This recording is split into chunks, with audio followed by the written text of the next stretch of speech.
కుంభరాశి వారికి 30, 31 అలానే కాకుండా ఏప్రిల్ 1వ తేదీన ఏం జరగబోతుంది, ఎలా ఉండబోతుంది, మీరు ఎలాంటి పరిహారాలు చేసుకోవాలి, అలానే కాకుండా ముఖ్యంగా ఈ ఇద్దరు వ్యక్తులు మీ జీవితాన్ని ఎలా నాశనం చేయాలని చూస్తున్నారు, ఇదంతా కూడా ఇప్పుడు మనం ఏంటంటే వీడియోలో క్లుప్తంగా తెలుసుకుందాము. వీడియోని చివరి వరకు చూడండి. అలానే కాకుండా వీడియోకి ఒక లైక్ చేయండి. కొత్తగా చూస్తున్నట్టయితే సబ్స్క్రైబ్ చేసుకోండి. కుంభరాశి వారి గురించి మనందరికీ తెలిసిందే కదా, వీరు చాలా మంచి మనస్తత్వాన్ని కలిగి ఉంటారు, చాలా మంచి వ్యక్తులు. అలానే కాకుండా ఏంటంటే కనుక వీరికి చాలా పెద్ద మనసు కూడా ఉంటుందండి. అందరినీ కూడా ఆదరిస్తూ ఉంటారు, అభిమానిస్తూ ఉంటారు, అందరినీ కలుపుకొని పోతూ ఉంటారు. అలానే కాకుండా ఏంటంటే ప్రతి ఒక్కరికి కూడా సహాయం చేస్తూ ఉంటారు. నా అనుకున్న వాళ్ళ కోసం ఏదైనా సరే చేయడానికి వెనకాడరనమాట ఈ రాశివారు. వీరికి ఎప్పుడు కూడా ఏంటంటే కనుక కష్టాలు వెంటాడుతూ ఉంటాయి. ఒక కష్టం తీరగానే ఇంకొక కష్టం వచ్చి పడుతూ ఉంటుంది. ఆ కష్టాలు ఏంటంటే కనుక చాలా అంటే విపరీతంగా వస్తూ ఉంటాయన్నమాట. భరించలేకపోతూ ఉంటారు. కొన్నిసార్లు ఏంటంటే కనుక భరించేంత శక్తి కూడా ఉండదు. ఆ భరించేంత శక్తి లేక ఆ కష్టాలను ఏంటంటే కనుక చాలా వరకు కూడా వీరి చుట్టూదానే పెట్టుకొని బాధపడతారు.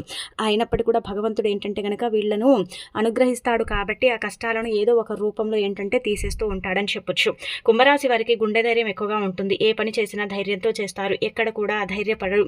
ఎవరైనా సరేనండి ఏంటంటే కనుక వీరి గురించి ఎంత తప్పు చెప్పినా మళ్ళీ లాస్ట్కి ఏంటంటే కనుక కుంభరాశి వారితో ఖచ్చితంగా ఏదో ఒక రకంగా ఏంటంటే కనుక అవసరం అనేది పడుతుందన్నమాట. అందుకే కుంభరాశి వారు ఏంటంటే ఎవరినైనా సరేనండి అంటే ఇలా అగౌరవంగా చూడటం కానీ, అలా చేసావు ఇలా చేసావు అని చెప్పడం కానీ చెయ్యరు. అందరినీ కలుపుకొని పోతూ ఉంటారు, అందరినీ సమానంగా చూస్తూ ఉంటారు. అలానే కాకుండా వీళ్ళు ఏంటంటే కనుక చాలా మంచి మనస్తత్వాన్ని కలిగి ఉంటారు. చాలా అందమైన వ్యక్తులు, అందంగా ఉంటారు. అందరినీ ఏంటంటే కనుక అంటే కలుపుకొని పోవటంతో పాటు అందరినీ ఆదరిస్తూ ఉంటారని చెప్పొచ్చు. వీళ్ళకు ఏంటంటే భగవంతుడి ఆశీస్సుల వల్ల, భగవంతుడి అనుగ్రహం వల్ల లైఫ్లో ఏంటంటే కనుక వీరు చాలా కష్టాల నుంచి బయటపడబోతున్నారు. అద్భుతమైన ఫలితాలను అయితే పొందబోతున్నారు. ఈ 3 రోజులు కూడా వీరికి ఏంటంటే కనుక అదృష్టమే అదృష్టం, దురదృష్టం అంతా కూడా తొలగిపోతుంది. కాకపోతే ఏంటంటే కనుక కొంతమంది వీరి చుట్టూదా చేరి వీళ్ళని ఇబ్బంది పెట్టడం, బాధ పెట్టడం, కొంచెం ఏంటంటే కనుక వీరిని చాలా వరకు కూడా హింసించడం చేస్తూ ఉంటారండి. అయినా కానీ వీరేంటంటే కనుక ఎక్కడ కూడా తగ్గకుండా వీళ్ళ పని ఏదో వీళ్ళు చేసుకుంటూ పోతారు. నలుగురు నా గురించి ఏమనుకుంటే నాకేంటి, నా లైఫ్ని వాళ్ళు పోషిస్తున్నారా, నాకు లేనప్పుడు వాళ్ళు ఏమైనా పెడుతున్నారా అనుకొని ఏంటంటే వీళ్ళు లైఫ్ని సర్దుకొని లైఫ్లో ముందుకు వెళుతూ ఉంటారు. ఏ పని చేసినా ఆలోచించి చేస్తారు. ఎలాంటి నిర్ణయాలు తీసుకున్నా సరేనండి ఆచితూచి అడుగులు వేసి నిర్ణయాలు తీసుకుంటూ ఉంటారు. ఈ రోజు డబ్బు ఉందని ఎగిసెగిసి పడటం, రేపు డబ్బు లేదని గమ్మునుండటం ఇలాంటివి చేయరు. ఎప్పుడు ఒకే మాదిరిగా ఉంటారు, ఒకే రకంగా ఉంటూ ఉంటారు. మంచివారికి మంచివారిగా ప్రవర్తిస్తారు, చెడువారికి చెడువారుగా ప్రవర్తిస్తూ ఉంటారు. ఎవరైనా సరే ఏంటంటే కనుక వీళ్ళని ఏదైనా హెల్ప్ అడిగితే ఖచ్చితంగా హెల్ప్ చేస్తారండి. ఎందుకంటే వీరి తత్వం అనేది అలాంటిదనమాట. మంచి మనస్తత్వాన్ని కలిగి ఉంటారు. వీరి ముందు ఎవరైనా సరే కన్నీళ్లు కాచినా, కొంచెం ఏడ్చినా, లేదంటే కనుక కొంచెం బాధపడ్డా సరే ఆ కష్టం వీరికే వచ్చినట్టు ఏంటంటే కనుక వీరు కూడా దుఃఖిస్తూ ఉంటారు, వీరు కూడా బాధపడుతూ ఉంటారు. అలానే కాకుండా ఏంటంటే కనుక హెల్ప్ చేస్తూ ఉంటారని చెప్పొచ్చు. అందుకే కుంభరాశి వారికి ఎక్కువగా అంటే బంధుత్వం అనేది ఉంటుంది. అలానే కాకుండా ఫ్రెండ్ సర్కిల్ అనేది కూడా ఉంటుందన్నమాట. వీళ్ళ నేచర్ బాగుంటుంది కాబట్టి వీళ్ళ చుట్టుపక్కల ఉండే వాళ్ళు కూడా చాలా చక్కగా ఉంటారు. వీళ్ళతో కలిసిమెలిసి ఉంటారండి. కాకపోతే కొంతమంది ఉంటారు కదా, ఎవరితోనైనా సరే కొంతమంది శత్రువులు అనేది ఉంటారు. అందులో ముఖ్యంగా ఏంటంటే కనుక కుంభరాశి వారికి ఇద్దరండి ఎప్పుడు కూడా వీరి జీవితాన్ని అంటే నాశనం చేయాలని చూస్తూ ఉంటారు. వాళ్ళు ఏంటంటే కనుక కంకణం కట్టుకున్నారని చెప్పొచ్చు. అంటే వీళ్ళని బాధ పెట్టడం, ఇబ్బంది పెట్టడం, అలానే కాకుండా వీళ్ళు ఏడుస్తుంటే ఏంటంటే కనుక వాళ్ళు సంతోషించడం, ఇలాంటివి ఏంటంటే కనుక వాళ్ళు చూడాలని కోరుకుంటున్నారు. కానీ అవి ఎప్పటికీ కూడా కుదరని పని అని వాళ్ళకు మాత్రం తెలియదు. వీళ్ళతో బాగున్నట్టే ఉంటారు. వీళ్ళ వెనుక ఏంటంటే కనుక గోతులన్నీ తీస్తూ ఉంటారు, వీళ్ళని ఇబ్బంది పెడతారు, బాధ పెడతారు. అలానే కాకుండా వీరి యొక్క కన్నీటికి వాళ్ళు కారణమవుతూ ఉంటారనమాట ప్రతిసారి కూడా అండి. కాబట్టి ఇద్దరు వ్యక్తులతో మీరు కొంచెం జాగ్రత్తగా ఉండండి. మీకేంటంటే 3 పెద్ద కోరికలు కూడా తీరుతాయి. అలానే కాకుండా మీ లైఫ్ అనేది చేంజ్ అయిపోతుంది. మీరు అనుకున్నట్టుగా మీ జీవితం ఉండబోతుంది. మీకేంటంటే కనుక అంతా కూడా మంచి జరగబోతుంది. భగవంతుడి ఆశీస్సుల వల్ల మీరేంటంటే లైఫ్లో ముందుకు వెళ్ళే అవకాశం అయితే ఇక్కడ ఎక్కువగా కనిపిస్తుంది అనమాట.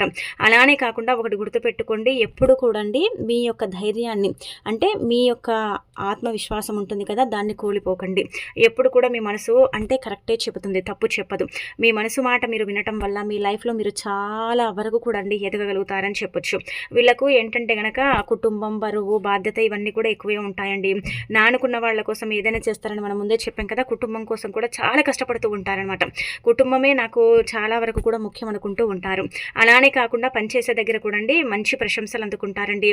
పని చేసే దగ్గర కావచ్చు, వీళ్ళ పనితీరు కావచ్చు చాలా బాగుంటుంది, చాలా మంచి ప్రశంసలు అందుకుంటారు. అలానే కాకుండా ఏంటంటే కనుక ఎవరితోనైనా సరే గొడవలు పడటం కానీ, ఎవరితోనైనా సరే అంటే ఇలా ద్వేషం పెంచుకోవటం కానీ ఇలాంటివి చెయ్యరు. ఉన్న అందరితో కూడా మంచిగా ఉండాలి, కలిసిమెలిసి ఉండాలి, అందరినీ కలుపుకొని పోవాలనుకునే రకం వీళ్ళనమాట కుంభరాశి వారు. కుంభరాశి వారు ఏంటంటే వీళ్ళలో ఉండే మంచి గుణం అండి, ఎదుటి వాళ్ళు వీళ్ళ గురించి ఏమనుకుంటున్నారని వాళ్ళ యొక్క అంటే ఫేస్ను చూసి వీళ్ళు ఏంటంటే కనుక రీడింగ్ చేయగలుగుతారనమాట. అంతటి టాలెంట్ వీళ్ళలో ఉంటుందని చెప్పొచ్చు. అలానే కాకుండా వీళ్ళు ఏంటంటే కనుక ఎప్పుడండి ఆలోచనలు మునిగి తేలుతూ ఉంటారు. ఎప్పుడు ఏదో ఒకటి ఆలోచిస్తూ ఉంటారు, బాధపడుతూ ఉంటారు. కానీ పైకి కనిపించకుండా లోలోననే ఆలోచించటం, లోలోననే బాధపడటం, ఒంటరిగా ఉండి ఏడవటం, ఒంటరిగా ఉండి ఏంటంటే గనక భగవంతుడితో మాట్లాడటం. అంటే భగవంతుడు నాకు ఇన్ని కష్టాలు ఇస్తున్నాడు, ఇన్ని బాధలు ఇస్తున్నాడు, నేను ఏం చెయ్యాలి? ఈ కష్టాల నుంచి నేను ఎలా బయటపడాలి? ఈ కష్టాల నుంచి నేను ఎలా బయటికి రావాలి అన్నట్టుగా ఏంటంటే గనక ఇబ్బంది పడిపోతూ ఉంటారని చెప్పొచ్చు. కానీ నాకు ఈరోజు ఈ కష్టం వచ్చింది, బాధ వచ్చింది, నేను ఇలా ఉన్నాను, నేను అలా ఉన్నానని ఎవరితో ఏది కూడా పంచుకోరు. ఉన్న దాంట్లో తృప్తిగా ఉంటారు. ఉన్నదాన్ని ఏంటంటే గనక లైఫ్ని చక్కగా లీడ్ చేస్తూ ఉంటారు. ఆ లైఫ్లోనే సంతోషంగా బ్రతుకుతారనమాట. లేని దాని గురించి ఎప్పుడు కూడా ఆశించరు. ఉన్నదాన్ని పోగొట్టుకోవాలని మాత్రం ఎప్పుడు అనుకోరండి. ఎప్పుడు ఒకే తిరుగుంటారనమాట. ఈ యొక్క కుంభరాశి వారు చాలా మంచి మనస్తత్వాన్ని కలుగుంటారని చెప్పొచ్చు.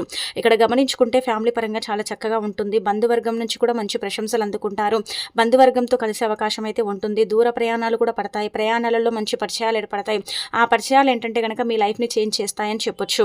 ఇక అలానే కాకుండా ఇంకొకటి ఇక్కడ మనం చూసుకుంటే ఏంటంటే గనక పని చేసే దగ్గర వృత్తి వ్యాపార పరంగా కూడా అండి చాలా చక్కగా ఉంటుంది. పని చేసే దగ్గర మంచి ప్రశంసలు అందుకుంటారు. పనితీరు అనేది ఎక్కువగా ఇంకా మెరుగుపడుతుంది.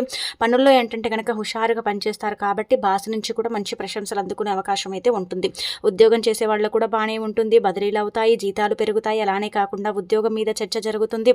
దానికి తోడు ఏంటంటే గనక ఉద్యోగం చేసే దగ్గర మీకంతా కూడా మంచి చేకూరుతుందని చెప్పొచ్చు. ఇక అలానే కాకుండా ఇంకొకటి ఏంటంటే ఇక్కడ మనం చూసుకుంటే మీకు ఓవరాల్గా చూసుకుంటే అంతా బాగానే ఉంటుంది. విద్యార్థులకు కూడా అనుకూలించే సమయం. విద్యలో బాగా రాణించగలుగుతారు. విద్యార్థులు వాళ్ళు అనుకున్న గోల్ని రీచ్ అయ్యే అవకాశం కూడా ఉంటుందన్నమాట. ఇక వ్యాపారస్తులకు అలానే కాకుండా ఏంటంటే గనక అందరికీ కూడా బాగానే కలిసి వస్తుందన్నమాట.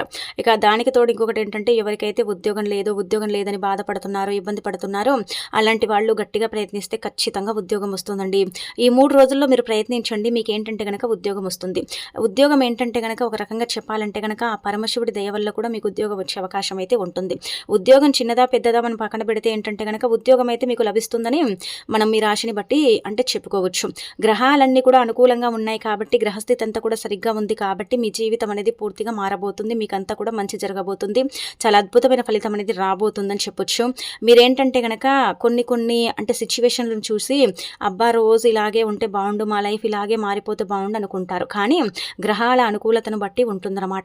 మీకేంటంటే శని బాధలు, శని దోషాలు ఎప్పుడు పట్టి పీడిస్తూ ఉంటాయి కాబట్టి ఆ శని బాధలు పోవాలంటే కూడా మనం పరిహారం చెప్పుకుందామండి. అది ఖచ్చితంగా ఫాలో అవ్వండి. తప్పనిసరిగా శని బాధలు కూడా పోతాయన్నమాట. ఇక్కడ చూసుకుంటే ఏంటంటే మీకు శివానుగ్రహం కలగబోతుంది. ఆ పరమశివుడి దయ వల్ల మీరు లైఫ్లో సెటిల్ అయిపోతున్నారు, అంటే అవ్వబోతున్నారు, అయ్యే అవకాశం కూడా ఉంటుందన్నమాట. పరమశివుడి యొక్క అనుగ్రహం వల్ల ఏంటంటే కనుక మీ జీవితం మారబోతుంది. మీ జీవితంలో ఉండే కష్టాలు, నష్టాలు, సమస్యలు, ఇబ్బందులు, బాధలు ఇవన్నీ కూడా పోతాయని చెప్పొచ్చు. మీకంతా కూడా మంచి జరుగుతుందని కూడా మనం చెప్పుకోదగ్గ విషయం అనమాట. మీ లైఫ్ ఎంతలా చేంజ్ అయిపోతుందంటే కనుక అంతలా చేంజ్ అయిపోతుంది. కొన్ని కష్టాలు పోతాయి, సుఖాల లైఫ్ని అనుభవిస్తారు, కొన్ని సమస్యల నుంచి బయటపడతారు, ఆర్థికంగా బాగుంటుంది, ఫైనాన్షియల్గా బాగుంటుంది, కొన్ని అప్పులను తీర్చుకోగలుగుతారు. అలానే కాకుండా దైవానుగ్రహం కలుగుతుంది కాబట్టి మీ లైఫ్ అనేది చేంజ్ అవుతుంది. కొంతమంది ఏంటంటే మీ చుట్టుపక్కల చేరి మిమ్మల్ని ఇబ్బంది పెట్టాలని చూస్తున్నారు, బాధ పెట్టాలని చూస్తున్నారు. కానీ శివయ్య అనుగ్రహం ఉంది కాబట్టి వాళ్ళు మిమ్మల్ని తాకలేరండి. ఎవ్వరు కూడా ఏమీ చేయలేరనమాట. శత్రువులు నశిస్తారు, అలానే కాకుండా మిత్రులుగా మారుతారు. శత్రుత్వం అనేది ఆగిపోతుంది. శత్రువులు ఏంటంటే కనుక మీ దగ్గరికి వచ్చి మీతో మాటలు కలుపుతారు. ఇది ఖచ్చితంగా జరిగి తీరుతుంది. ఇదంతా కూడా ఆ శివయ్య దయ వల్లనే అని చెప్పొచ్చు.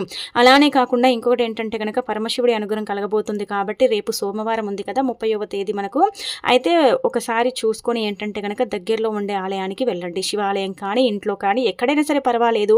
పూజ ఏంటంటే కనుక చక్కగా చేయండి. ఆడంబరంగా చేయమని చెప్పట్లేదు. కాకపోతే ఏంటంటే కనుక మీ జీవితం ఇలాగే పూర్తిగా మారిపోయి మీరు హ్యాపీగా ఉండాలని మీరు ఏంటంటే కనుక గుర్తుపెట్టుకోండి.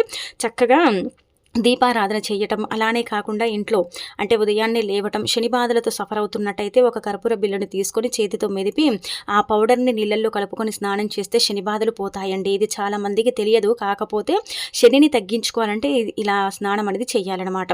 అలానే కాకుండా అంటే ఈ కర్పూరం ప్లేస్లో కర్పూరం ఆయిల్ అని మనకు బయట మార్కెట్లో దొరుకుతుంది. అది ఒకవేళ దొరికితే అది తెచ్చుకొని పెట్టుకోండి. ప్రతి సోమవారం, శనివారం నీళ్ళల్లో 2 చుక్కల ఆయిల్ని వేసుకొని స్నానం చేస్తే మంచిది. చాలామంది కూడా ఆచరిస్తారు. శని బాధలతో ఇబ్బంది పడేవాళ్ళు, శని పట్టి పీడిస్తుందని అనుకునేవారు, గ్రహస్థితి సరిగ్గా లేదనుకునేవారు ఆచరిస్తూ ఉంటారనమాట ఇలాంటి స్నానం. ఒకవేళ అది దొరకదు మాకు అనుకుంటే మనం హారతిస్తాం కదా, మన ఇంట్లోనే ఉంటుంది కదా కర్పూర బిళ్ళ, అది తీసేసుకొని చేతితో మెదిపి నీళ్ళలో కలుపుకోండి. ఆరోగ్యానికి కూడా మంచిదండి. కర్పూరం ఏంటంటే కనుక ఇన్ఫెక్షన్స్ని అలానే కాకుండా చిన్న చిన్న అంటే సమస్యల్ని కూడా తొలగిస్తుందన్నమాట. కర్పూరం అనేది చాలా చక్కగా ఉపయోగపడుతుంది. అలానే మనకేంటంటే శని బాధల్ని కూడా తొలగిస్తుంది కాబట్టి కర్పూరాన్ని నీళ్ళలో వేసుకొని స్నానం చేసి శివపార్వతుల పటాన్ని క్లీన్ చేసుకొని మీ ఇంట్లో ఏంటంటే దీపారాధన చేసుకోండి. చేసుకోండి. ఇంట్లో కాకుండా ఏంటంటే దగ్గరలో మీకు ఆలయం ఉందనుకోండి, శివాలయం ఉంది, మేము వెళ్ళగలుగుతామంటే అక్కడికి వెళ్ళండి. వెళ్ళేసి ఏంటంటే కనుక చక్కగా మీరు పరమశివుణ్ణి అంటే దర్శించుకోండి. మీరు ముందుగా వెళతారు కదా నంది కొమ్ముల మధ్యలో నుంచి పరమశివుణ్ణి చూస్తే చాలా మంచిదండి. కోటి జన్మల పుణ్యం లభిస్తుందన్నమాట. కుంభరాశి వారు ముఖ్యంగా ఏంటంటే గనక ఆ శివయ్యని ఏంటంటే నంది కొమ్ముల మధ్యలో నుంచి చూసి నమస్కారం చేసుకోండి. మీ జీవితం ప్రశాంతంగా ఉంటుంది. అలానే కాకుండా మీ సుడి తిరుగుతుందని చెప్పొచ్చు. ఈ విధంగా చేసిన తర్వాత బలంగా ఏదైనా కోరిక ఉంది, అది తీరటం లేదు, ఆ కోరిక తీరాలండి అనుకుంటారు కదా, అలాంటి వాళ్ళు ఏంటంటే కనుక నందీశ్వరుడి చెవుల్లో మీ కోరిక పర్సనల్గా చెప్పుకోండి. అయితే నంది శివుడి వాహనం కదా, మనం చెప్పేదంతా కూడా మన కోరిక ఏంటంటే కనుక శివుడి పాదాల చెంతకు చేరుస్తుంది. అందుకే మన కోరిక నెరవేరుతుంది. చాలామంది కూడా భక్తులు శివుడి అంటే వాహనం నంది చెవులో కోరికల్ని సీక్రెట్గా చెప్పుకుంటూ ఉంటారు. అలా చెప్పుకుంటే తొందరగా నెరవేరుతాయని కూడా భావిస్తూ ఉంటారు. మరి మీకు పెద్ద పెద్ద కోరికలు ఉన్నా సరే, మీ కోరికలు తీరట్లేదన్నా సరే, ఈ పనిని చేసి చూడండి, మీకే అర్థమైపోతుంది అనమాట. ఇలా మీకు గుడికి వెళ్ళినా అక్కడ ఏంటంటే కనుక పరమశివుడిని పూజించడం, అభిషేకించుకోవటం నీళ్ళతో పాలతో కానీ, లేదంటే ఇంట్లో పూజ చేసుకోవటం, ఇలా ఏంటంటే కనుక పూజ చేసుకోండి, ఇంకా సరిపోతుందన్నమాట. శివయ్య అనుగ్రహం కలుగుతుంది, మీ జీవితం మారుతుంది, గ్రహాలు అనుకూలించడంతో పాటు మీ లైఫ్ అనేది సెట్ అయిపోతుంది. ఇది మాత్రం బండ గుర్తు పెట్టుకోండి. ఇక తర్వాత ఇంకొకటి ఏంటంటే ఈ విధంగా మీకు శివయ్య అనుగ్రహం ఉంది కాబట్టి అంత మంచి జరుగుతుంది. శత్రువులు మిత్రులుగా మారటంతో పాటు శత్రుత్వం అంతరించిపోతుంది. అలానే కాకుండా ఇంకొకటి ఏంటంటే కనుక శివయ్య అనుగ్రహం వల్ల మిమ్మల్ని ఎవ్వరు కూడా తాకలేరు, మిమ్మల్ని ఎవ్వరు ఏం చేయలేరు అనమాట. అలానే ఇంకొకటి ఏంటంటే ఇక్కడ మనం చూసుకుంటే ఏంటంటే అన్ని విధాలుగా కూడా బాగానే ఉంటుందండి. వృత్తి, ఉద్యోగం, వ్యాపార పరంగా, అలానే కాకుండా ఫ్యామిలీ పరంగా, అలానే కాకుండా ఏంటంటే కనుక పోటీ పరీక్షల్లో కూడా రాణించగలుగుతారు. ప్రతిదీ కూడా అనుకూలంగా మార్చుకోగలుగుతారు. అనుకూలంగా ఏంటంటే కనుక మీకు ఉండబోతుంది. మీకు 3 పెద్ద కోరికలు తీరుతాయని మనం చెప్పాం కదా. ఒకటి వచ్చేసి ఏంటంటే కనుక ఉద్యోగం రావటం. ఇది ఒక కోరికే కదా. చాలా మందికి కూడా ఉద్యోగాలు లేక మనం చూస్తూ ఉంటాం, గమనిస్తూ ఉంటాం. అసలు ఉద్యోగం అనేది రాదు. ఎంత ప్రయత్నించినా కానీ ఉద్యోగం రాక బాధపడేవారు ఎంతో మంది ఉన్నారు. అలాంటి వాళ్లకు చిన్నదో పెద్దదో ఉద్యోగం వస్తుంది. అది ఒక కోరికనే కదా, అది ఒక డ్రీమే కదా, తీరుతుంది కదా, నెరవేరుతుంది కదా. కాబట్టి అదొకటైతే జరిగే అవకాశం అయితే ఉంటుంది. రెండోది వివాహం కాని వారికి వివాహం అంటే జరిగే అవకాశం ఉంటుంది. సంబంధాలు చూడటం, ఆ సంబంధాలు అనుకోకుండా ఆ మ్యాచెస్ ఏంటంటే కనుక సెట్ అయిపోవటం, ఇలాంటివన్నీ కూడా మీరు చూడగలుగుతారు. అంటే వాటి మీద చర్చ జరిగే అవకాశం ఉంటుంది. వాటి మీద ఏంటంటే కనుక మాటలు అంటే ఇలా మాట్లాడుకోవటం కానీ ఇలాంటివి జరిగే అవకాశాలు అయితే ఎక్కువగా ఉంటాయి. అవి ఆటోమేటిక్గా ఏంటంటే కనుక అసలు అన్ఎక్స్పెక్ట్ అనమాట, అవి జరిగిపోతాయి అని చెప్పొచ్చు. ఇంకా తర్వాత సంతానం లేని వారికి సంతానం కలుగుతుంది. దీనివల్ల ఏంటంటే కనుక హ్యాపీనెస్ అనేది ఇంకా ఎక్కువగా ఉంటుందని చెప్పొచ్చు. ఇది మాత్రం ఖచ్చితంగా జరుగుతుందండి. ఇంకా తర్వాత ఇక్కడ చూసుకుంటే కుంభరాశి వారికండి ఇక్కడ ఏంటంటే పెట్టుబడుల పరంగా బాగానే ఉంటుందండి. అలా అని ఏంటంటే కనుక ఇప్పుడు మాత్రం పెట్టుబడులు పెట్టకండి. పెట్టుబడుల పరంగా మీకు బాగానే కలిసి వస్తుంది, కాకపోతే ఇప్పుడు మాత్రం పెట్టకండి. కొంచెం ఏంటంటే నష్టాల్లో ఉండే అవకాశం అయితే ఉంటుంది. ష్యూరిటీ సంతకాలు చేసేటప్పుడు జాగ్రత్త వహించండి. ఎవరైనా సరే గొడవ పడుతున్నట్టయితే మీరు ఏంటంటే కనుక మధ్యవర్తిత్వం ఏంటంటే కనుక వహించకండి. ఎవరైనా మాట్లాడుతుంటే, ఎవరైనా ఏంటంటే కనుక గొడవ పడుతుంటే మీరు మధ్యలో వెళ్ళటం, వాళ్ళకు సర్ది చెప్పడం, ఇలాంటివి చేస్తే అదంతా కూడా మీ మీద వచ్చి పడుతుంది. మీకే ఇబ్బంది కలుగుతుంది, మీకే బాధ కలుగుతుంది. కాబట్టి ఇదొకటి చూసుకోండి. ఆ తర్వాత ఎవరిని కూడా గుడ్డిగా నమ్మకండి. నా వ్యక్తులే కదా అనుకోకండి. ఆ నా వ్యక్తుల్లో శత్రువులు ఉన్నారని మీరు గమనించుకోండి. లేకపోతే చాలా ఇబ్బంది పడతారు, బాధపడతారు. కాబట్టి ఎవరిని ఎంతలు పెట్టాలో అంతల్ని పెట్టండి. ఎవరిని గుడ్డిగా నమ్మకండి. ఎవరికి కూడా ఏంటంటే కనుక ఎంత హెల్ప్ చేయాలో అంతే చేయండి. మరి ఏంటంటే కనుక లిమిట్ క్రాస్ చేసి హెల్ప్ చేస్తే ఆ తర్వాత మీరు బాధపడతారు, ఇబ్బంది పడిపోతారు, చాలా వరకు కూడా నష్టపోతారు. గుర్తుపెట్టుకోండి. ఇంకా అలానే కాకుండా ముఖ్యంగా ఇద్దరు వ్యక్తులతో మీరు జాగ్రత్తగా ఉండండి. ఇందులో ముఖ్యంగా వచ్చేసి ఏంటంటే కనుక ఈ కుంభరాశి వారికి 6 లెటరు, అలానే కాకుండా ఇంకొకటి ఏంటంటే కనుక ఒక రకంగా చెప్పాలంటే M లెటర్. ఈ ఇద్దరు వ్యక్తులతో మీరు జాగ్రత్తగా ఉండకపోతే చాలా బాధపడతారు, చాలా ఇబ్బంది పడిపోతారు. చాలా వరకు కూడా ఏంటంటే కనుక వీళ్ళ వల్ల మీరు లైఫ్లో చాలా కోల్పోయే అవకాశం కూడా ఉంటుందన్నమాట. అందుకే ఇద్దరు వ్యక్తులతో జాగ్రత్తగా ఉండండి. మీ పర్సనల్ విషయాలు ఎవ్వరికి చెప్పకండి. ఏంటంటే కొంతమంది ఉంటూ ఉంటారండి మన చుట్టుపక్కల, ఏంటంటే ఎలా ఉంటారంటే కనుక మనం ఏదైనా సరే చెడు విషయాలు చెప్తే వాళ్ళు నవ్వుతూ ఉంటారు, ఆనందపడిపోతారు, సంబరపడతారు, మన ముందు చూపించారు, మన వెనుక చాలా చేస్తూ ఉంటారు. అదే మనం ఏదైనా సాడ్ విషయం చెప్పామనుకోండి, ఎంత హ్యాపీగా ఫీల్ అవుతారంటే కనుక అంత హ్యాపీగా ఫీల్ అయిపోతూ ఉంటారు. మనం మంచి విషయం చెప్తే ఏడుస్తారు, మనం చెడు విషయం చెప్తే నవ్వుతూ ఉంటారనమాట. అలాంటి వాళ్ళు ఉన్నారు. కాబట్టి ఎవరికి కూడా ఎలాంటి పర్సనల్ విషయాలు చెప్పడం కానీ, పర్సనల్స్ని అంటే పంచుకోవటం కానీ ఇలాంటివి చేయకపోవడం బెటర్ అని చెప్పొచ్చు. ఎవరిని ఎంతలో ఉంచాలో అంతలోనే ఉంచండి. డబ్బు పరంగా ఎవరైనా ధనం అడిగినా, డబ్బు కావాలని మీ దగ్గరికి వచ్చినా లేదని చెప్పేయండి మొహం మీదే. మొహమాట పడకండి. ఎవరికైనా డబ్బు ఇస్తే తిరిగి మాత్రం రాదు, ఇది గుర్తుపెట్టుకోండి. ఎందుకంటే గ్రహస్థితిని బట్టి డబ్బు ఎవరికైనా ఇస్తే మాత్రం తిరిగి రావటం చాలా కష్టం. ఇప్పటికే మీరు ఎన్నో హెల్ప్లు చేసి అంటే వీళ్ళకు ఏంటంటే కనుక హెల్పింగ్ నేచర్గా వాళ్ళకు చాలా వరకు కూడా అండగా ఉండి చాలా కోల్పోయారు, చాలా నష్టపోయారు. కానీ అలా పోకుండా ఉండాలంటే మీ జాగ్రత్తలో మీరుంటే మీకు మంచి జరుగుతుంది, మంచి ఫలితాలు కూడా ఉంటాయి. అలానే కాకుండా మీ లైఫ్ అనేది చేంజ్ అయిపోతుందని చెప్పొచ్చు. కాబట్టి ఇలా కొంచెం ఏంటంటే గనక చూడండి, తెలుసుకోండి. మీకు అర్థమైపోతుంది ఎవరు ఎలాంటి వాళ్ళు, ఎవరితో ఎలా ఉండాలి, ఎవరితో ఎలా ప్రవర్తించాలని మీకు తెలిసిపోతుంది కాబట్టి పర్వాలేదనమాట. అనారోగ్య సమస్యలు తొలగిపోతాయి. ఆరోగ్యంగా ఉంటారు. అన్ని విధాలుగా కూడా బాగా కలిసొస్తుంది. శివానుగ్రహం కలిగి మీ జీవితమే మారిపోతుందని చెప్పొచ్చు.